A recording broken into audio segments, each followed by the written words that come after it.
Hi అండి, నమస్తే. Welcome back to house wife వంటలు. ఈరోజు వీడియో వచ్చి క్యాప్సికమ్ ఆలూ ఫ్రై అండి. ఈ ఫ్రై తినడానికి రైస్లోకే కాదండి, చపాతీ రోటీల్లో కూడా చాలా బాగుంటుంది. సో ఇంకా మనం లేట్ చేయకుండా ఇది ఎలా ప్రిపేర్ చేయాలి ఏంటి అనేది వీడియోలో చూసేద్దాం. ముందుగా స్టవ్ మీద ఒక ప్యాన్ పెట్టుకుని ఇందులో 2 టేబుల్ స్పూన్స్ వరకు ఆయిల్ వేసుకోవాలి.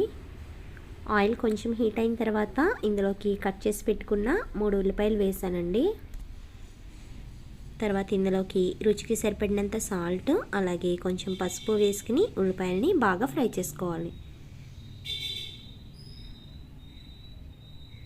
ఇవి కొంచెం ఫ్రై అయిన తర్వాత ఇందులోకి ఒక 1/2 టీ స్పూన్ వరకు అల్లం వెల్లుల్లి పేస్ట్ వేసుకోవాలి. ఇలా ఒక 10 నిమిషాల పాటు ఫ్రై చేసుకుంటే కనుక మనకి ఉల్లిపాయలు బాగా మగ్గిపోతాయి. ఇప్పుడు ఉల్లిపాయలు మనకి బాగా ఫ్రై అయిపోయాయండి. ఇందులోకి నేను కట్ చేసి పెట్టుకున్న 3 బంగాళదుంపల్ని వేసుకున్నాను. బంగాళదుంపలు వచ్చి మరీ బిగ్ సైజ్ కాదండి, మీడియం సైజులో ఉన్న ఒక 3 బంగాళదుంపలు వేసుకున్నాను. అలాగే ఒక క్యారెట్ కూడా కట్ చేసుకుని ఇందులో వేసుకున్నాను.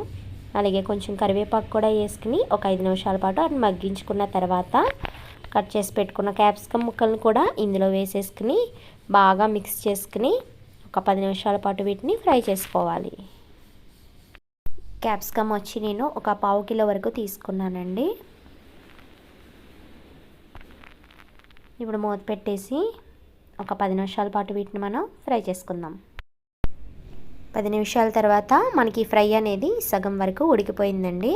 ఇప్పుడు ఇందులోకి 1 టేబుల్ స్పూన్ వరకు ధనియాల పొడి, 1 టీ స్పూన్ వేయించిన జీలకర్ర పొడి, 3 టీ స్పూన్స్ వరకు కారం వేసుకుని బాగా మిక్స్ చేసుకుని మనం ఇంకొక 10 నిమిషాల పాటు దీన్ని ఫ్రై చేసుకుంటే కనుక మనకి ఈ ఫ్రై అనేది పూర్తిగా రెడీ అయిపోతుందండి. ఒకవేళ ఇంకా స్పైసీగా తినాలి అనుకుంటే కనుక గరం మసాలా పౌడర్ని కూడా మీరు ఇందులో యాడ్ చేసుకోవచ్చు.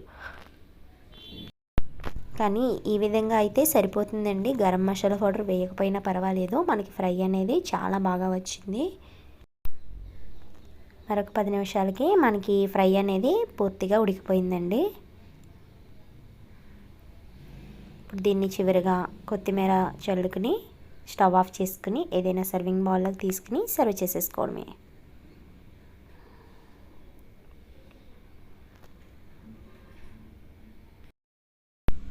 ఇంతేనండి, ఎంతో ఈజీగా అయిపోయే క్యాప్సికమ్ ఆలూ ఫ్రై అనేది మనకి రెడీ అయిపోయింది.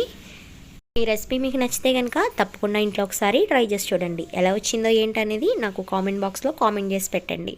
అలాగే నా వీడియోస్ కనుక మీకు నచ్చినట్లయితే తప్పకుండా నా ఛానల్ని సబ్స్క్రైబ్ చేసుకోండి. మరిన్ని వీడియోస్ నోటిఫికేషన్స్ కోసం పక్కనే ఉన్న బెల్ ఐకాన్ కూడా ప్రెస్ చేయండి. ఇంకా ఈ రెసిపీస్ మీకు నచ్చితే మీ ఫ్రెండ్స్ అండ్ ఫ్యామిలీ మెంబర్స్ కూడా షేర్ చేయండి. మరొక సరికొత్త రెసిపీతో నెక్స్ట్ వీడియోలో కలుద్దామండి. Thanks for watching.